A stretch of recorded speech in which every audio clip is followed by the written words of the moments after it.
everybody. I am the new managing director of Audio Sorceress, and Marnie would like me to introduce myself with an interview. And since it's a women-owned company and women-operated, I figured I would have none other than my mom interview me because she is one of the biggest reading inspirations that I have. Besides being a superwoman every day when I was growing up, in the spare moments that she always had a nose in the book. Yes. So Mom, you have some questions for me? I do. Where did you get your love of reading? Well, I kind of answered that a little bit already. Basically, my mom was reading nonstop when I was growing up, and so that was one of the biggest role models for reading for me. And my paternal grandmother, she passed when I was 6. Yes. I was 6, but I still remember when I was really little, she would always read me stories in all the different voices. She was a fantastic painter and an actress and very, very eccentric person. Yes, she was. And also my dad, he's not much of a reader, but he, I would say, is a performer. He was always a police officer by day, but at nighttime he could do all of the voices for all of the Sesame Street characters, Right. from Elmo to Grover to Ernie and Bert. He could do Kermit. His best was probably Miss Piggy. Right. And he still does them to this day. So there you have it. And Denise, how did you get into this line of work? Well, I started working in the government, so like a corporate office job, and it was very monotonous, and every day I was just sitting there bored out of my mind. So I made the decision when my oldest was a year that I was going to quit my job and open a home daycare.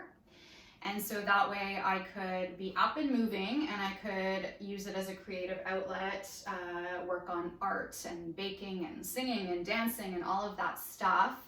But I still felt like I was missing a little something. Mm-hmm. And I think it's because I was able to be creative, but it was all kid focused. There was no creativity for myself. So I started to look into, I've always loved reading, I've always loved writing, I've always loved performing. So I started looking into what audiobooks are. They were still fairly new at the time, and joined a bunch of Facebook groups. And then one day, someone by the name of Marnie Young posted on a Facebook group looking for somebody to do just some bookkeeping for an hour a week. And I thought, why not? It would give me something to do in the evenings after the kids went to bed, something that was a little bit creative that I could do for me, and that maybe it'd be enough for, I don't know, ordering pizza once a week or something like that.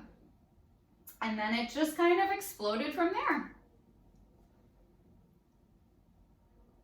What makes this job the perfect fit for you? Well, as I said, I've always been really into reading and writing, Mm-hmm. and I spent a lot of time growing up either in my room alone reading or in the basement alone watching movies and just creating this world of imagination by myself. And so that, I kind of get to do all of that again in my grown-up life. And then I went to school. I was trying to find my way. I did a year of film school, and then I did a year as an English major where I did a lot of reading. Then I moved over to sociology, which I think is a fabulous schooling choice for any career, really. It's very general, but you learn about people and how they interact with each other in society and different things like that. So it was a good basis for this job. And then once I got my degree in that, I moved on to public relations, and I got a diploma in that, which I use every second of every day in this job. So we put my organization skills with my creativity, my passion for reading, my passion for people, just put it all together. Perfect fit. This is the job for me. What is your favorite part of the job?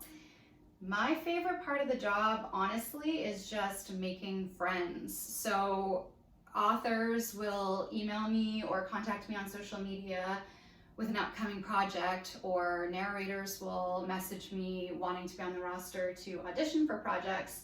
And I honestly just make genuine friendships with these people. A lot of them have not met in person, but I can tell you that I love them and that I would stick up for them, and that if we met in person for coffee, it would be like we knew each other for years. So I think my favorite part of the job is just creating those relationships and knowing that they're putting their trust in me, that I'm not picking the most expensive option or the option that's going to be the quickest for us. I'm picking what I think will truly be the best for them. And because I care about them as people and I care about their work and their art, I think it's beneficial on both sides. And I would say that's my favorite part. And what made you stick with Audio Sorceress this entire time? It's been how long now? It's been 5 years. 5 years. I know. And you've all probably seen Marnie on social media. How can you not stick with her? She's just this positive lightning force in this tiny body, and she's so passionate about acting. She's so passionate about audiobooks. She's so passionate about everything and everyone. And it's infectious, and I just want to be around it all the time. And I always joke that, she didn't realize she'd be stuck with me thinking, I just need somebody an hour a week, and I just would not go away. Now it's many, many hours a week. Now it's many, many hours a week for as long as she'll have me.